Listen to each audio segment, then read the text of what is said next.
मुख्यमंत्री का चेहरा कौन है, भारतीय जनता पार्टी से पूछते हैं तो वो बता नहीं पाते कि भाई उनका चेहरा कौन है। अगर चेहरा नहीं है तो उनकी नीतियाँ भी साफ नहीं है, उनकी नीतियाँ भी गोलमोल हैं। वो कहते हैं कि जो आप दे रहे हो वो भी हम दे देंगे।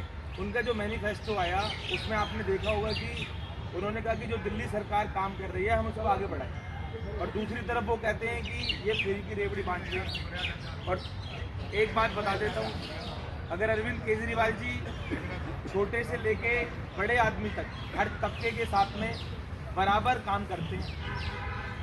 RWA के लिए उन्होंने बोला हुआ है कि अगर हम जीत के आते हैं तो उनकी सिक्योरिटी के गार्डों की व्यवस्था हम लोग करेंगे। अगर हमारे दिल्ली का कोई भी सिपाही या फौजी या फिर कोई भी शहीद होता है सेवा करते करते तो उसको 1 करोड़ राशि देने का काम अरविंद केजरीवाल जी करते हैं। पूरे देश में अगर कोई पार्टी करती है तो आम आदमी पार्टी करती है।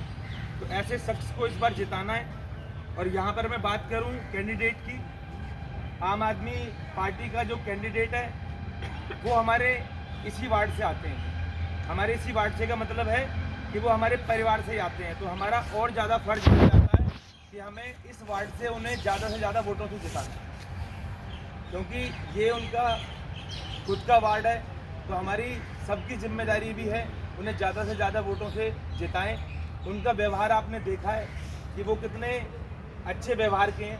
अगर आपने कोई काम बताया होगा तो मुझे नहीं लगता कि उन्होंने कभी भी अनसुनी करी होगी। उनका जो भी काम होगा वो किया हुआ है, और इसका परिणाम है कि वो कई इलेक्शन जीते हैं। वो कांग्रेस से भी जीते हैं, आम आदमी से भी जीते हैं। तो जब आदमी को जीत होती है तो उनके व्यवहार से ही होती है। तो मुझे लगता है कि इतना अच्छा कैंडिडेट आप लोगों को, हम लोगों को